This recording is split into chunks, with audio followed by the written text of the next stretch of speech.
The call came at 2:47 in the morning, and Nathan Calloway almost didn't answer. His phone buzzed against the mahogany nightstand, lighting up the bedroom of his penthouse overlooking Lake Michigan. Chicago sprawled beneath him, a galaxy of streetlights and headlights, but Nathan's eyes locked on the name flashing across the screen. Reese.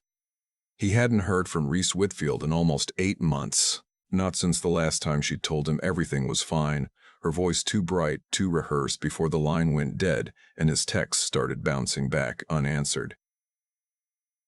He picked up. Nate. Her voice was barely a thread. I'm downstairs. I didn't know where else to go.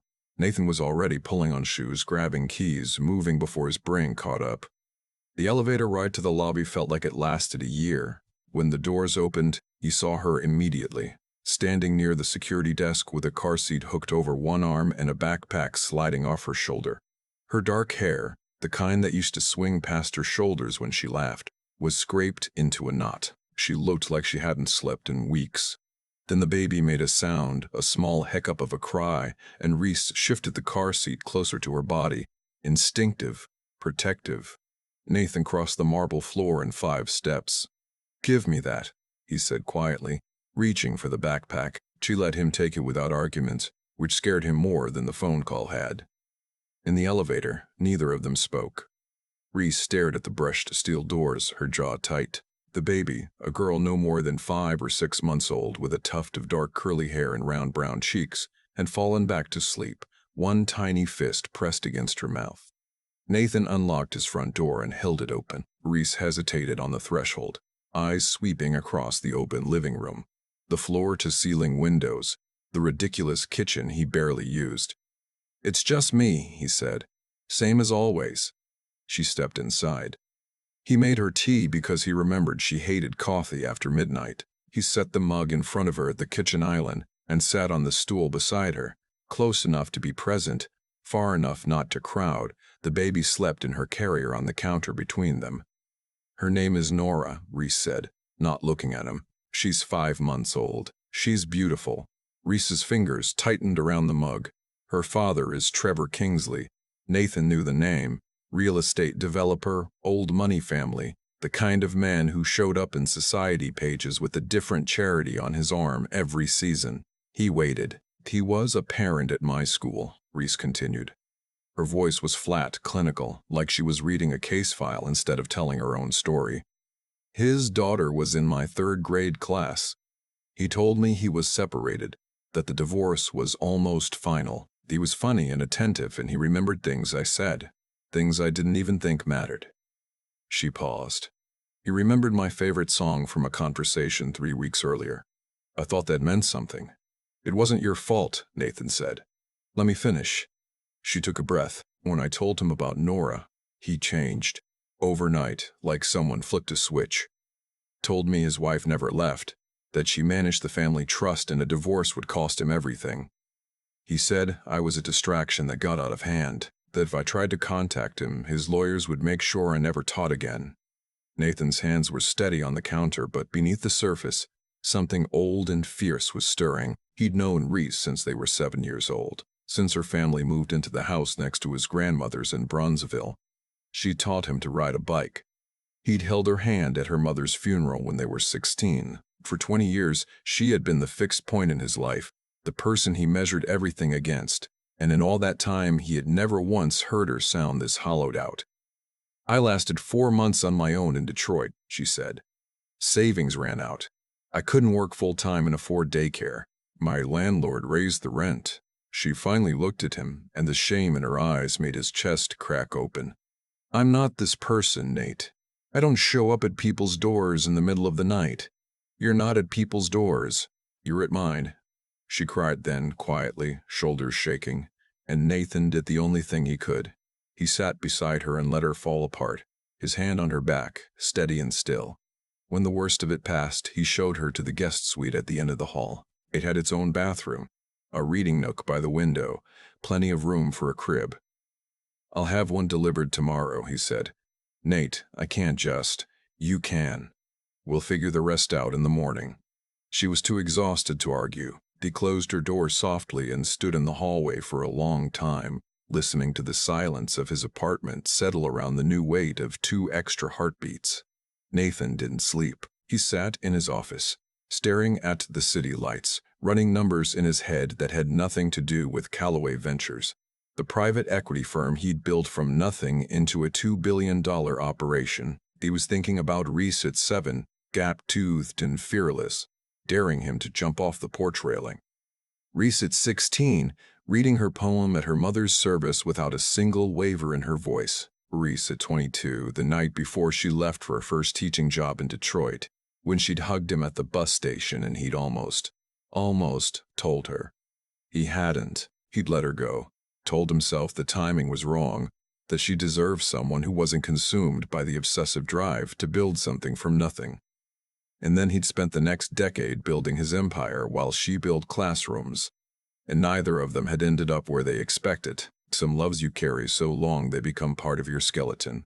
You forget they're there until someone presses the wrong spot and the ache floods back, sharp as the first day.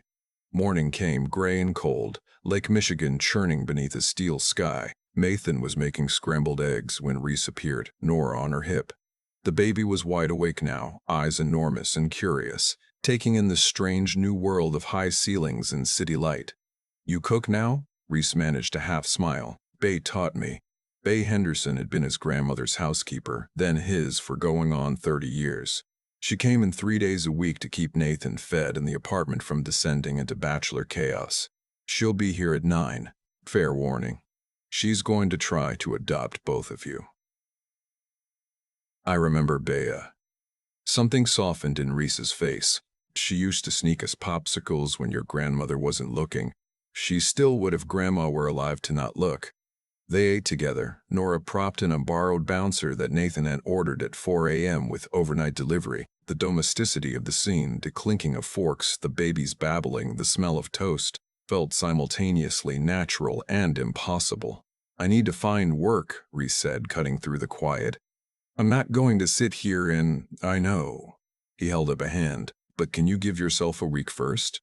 Get settled, let Nora adjust. Then we'll figure out a plan." She studied him with the same sharp eyes that used to catch him cheating at Scrabble. "A week. That's it. That's it." Bea arrived at 9 on the dot, took one look at Nora, and started speaking in the low, musical voice she reserved for babies and frightened animals. Within an hour, she had reorganized the guest suite, produced a list of baby supplies, and was already defrosting chicken for a soup she declared essential for nursing mothers. "That woman is a force of nature," Reese said, watching Bea bustle through the kitchen. "She runs my life," Nathan admitted. "I just sign the checks." Reese laughed. A real one, brief but real, and Nathan felt something loosen in his chest that had been tight for months. The week became 2. 2 weeks became a month. The penthouse, once a showcase of tasteful minimalism, began to show signs of life. A playmat appeared in the living room. Nora's soft books accumulated on the coffee table. The guest bathroom sprouted tiny towels with duck prints. Nathan found himself rushing through meetings, cutting conference calls short, inventing reasons to work from home just to catch the small moments. Nora's first time rolling over. The face Reese made when she tasted Bay's cornbread, the way the apartment sounded different now, full in a way it hadn't been before.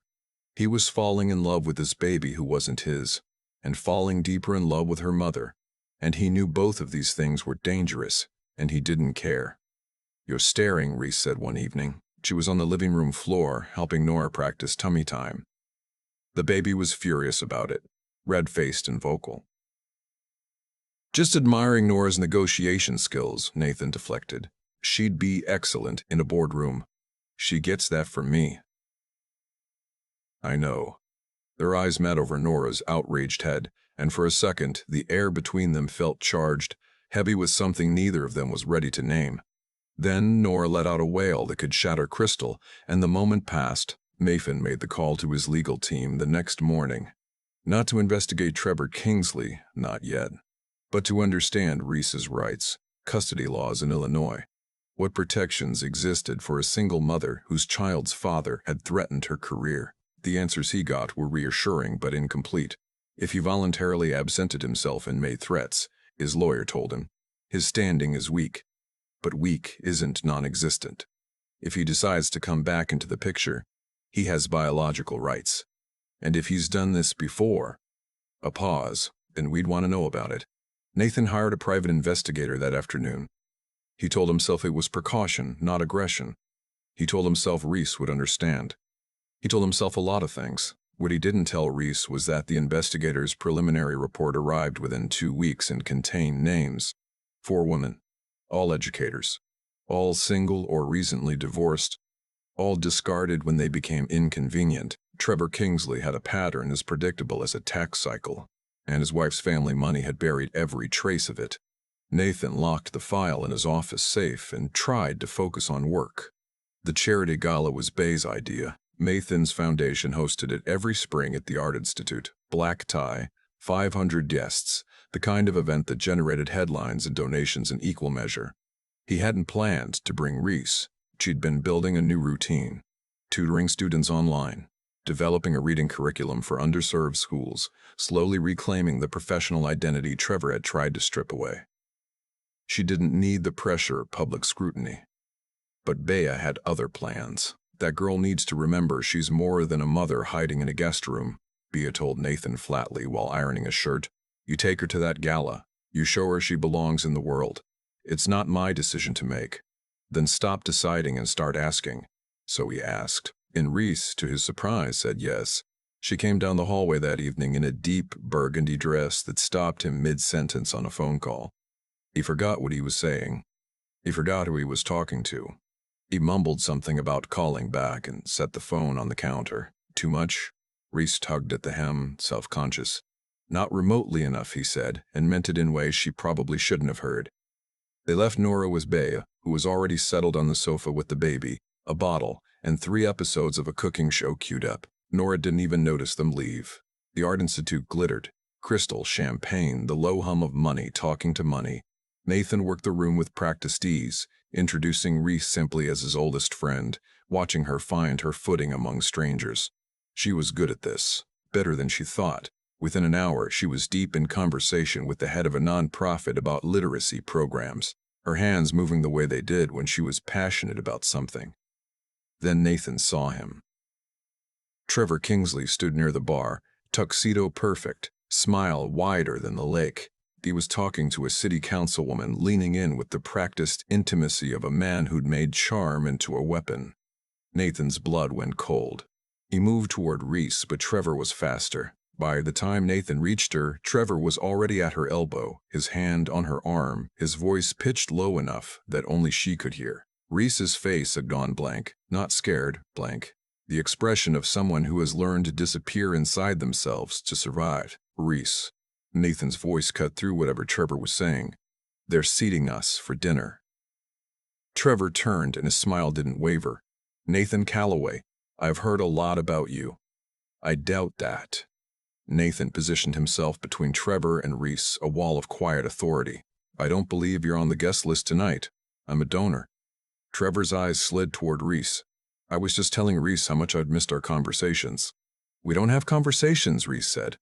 Her voice was steady, but Nathan could see her hands trembling at her sides. We should, though. About Nora. About arrangements. Nathan stepped closer, lowering his voice to the register he used in hostile negotiations. Walk away. Right now.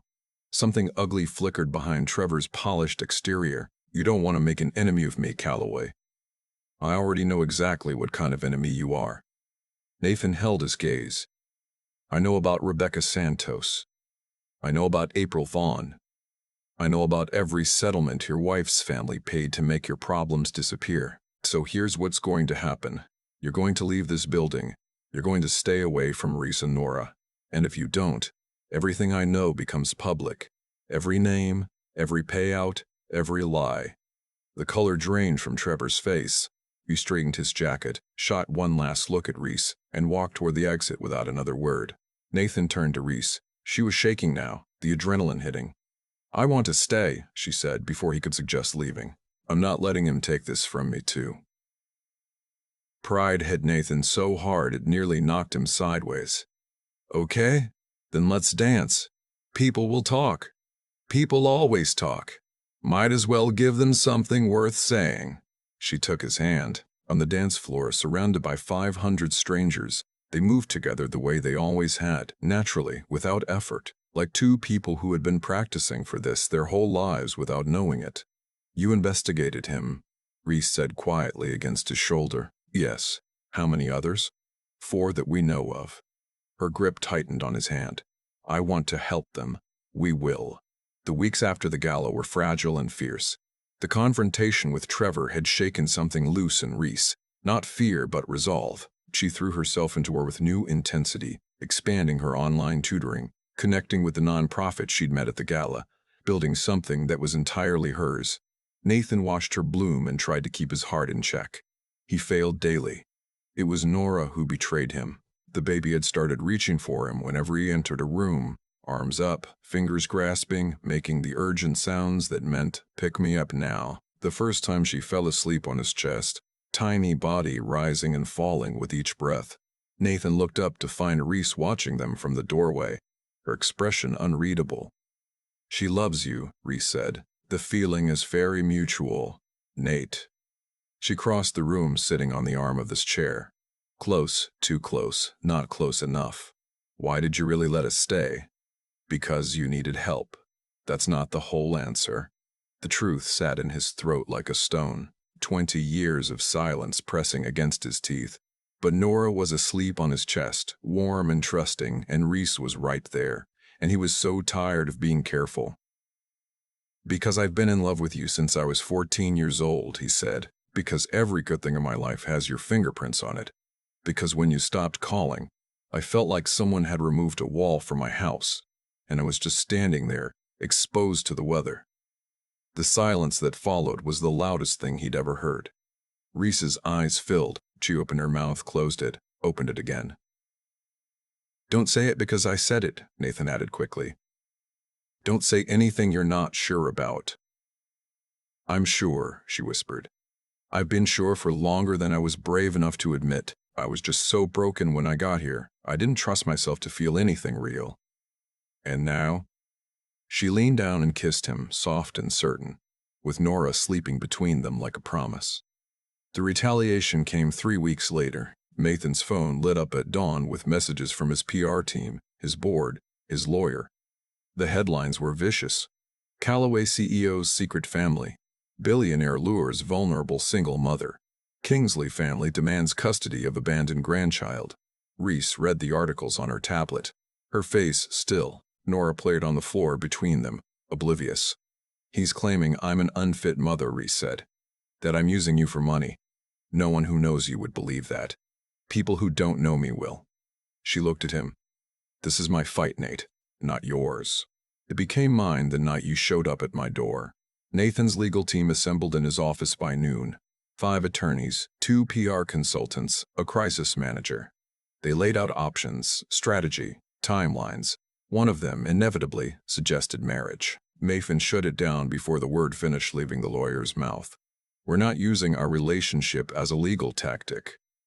That evening, Reese found him in his office, staring at the lake. "I heard about the marriage suggestion," she said. "It's off the table." "Good." She sat on the edge of his desk. "Because when we get married, it's going to be because we want to, not because Trevor Kingsley forced our hand." Nathan looked at her. "When?" She smiled. "When?" They chose a different weapon. Truth.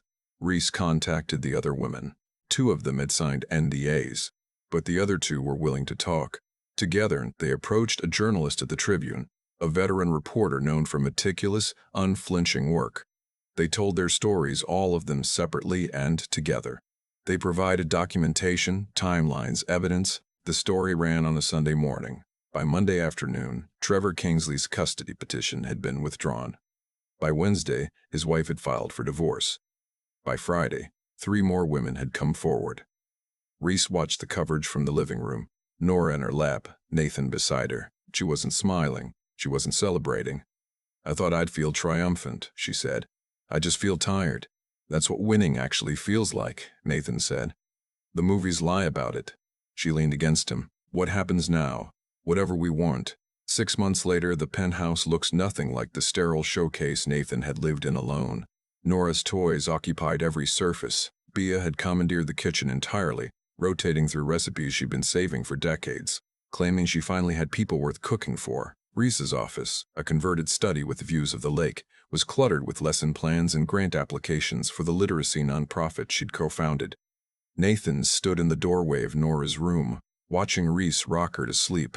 Nora was nearly a year old now, pulling herself up on furniture, babbling with fierce determination, reaching for everything with both hands. "She tried to eat my phone today," Nathan reported. "She has expensive taste. Gets that from you."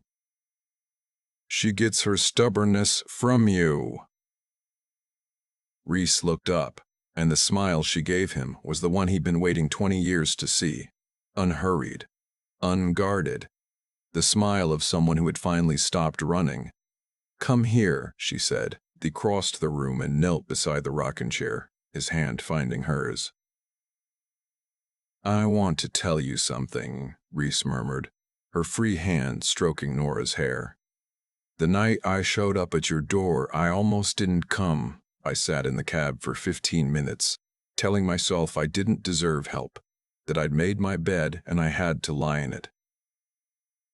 "What changed your mind?"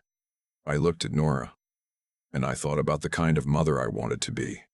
Not the kind who suffers in silence because she's too proud to ask for help. The kind who fights for her daughter, even if it means admitting she can't do it alone.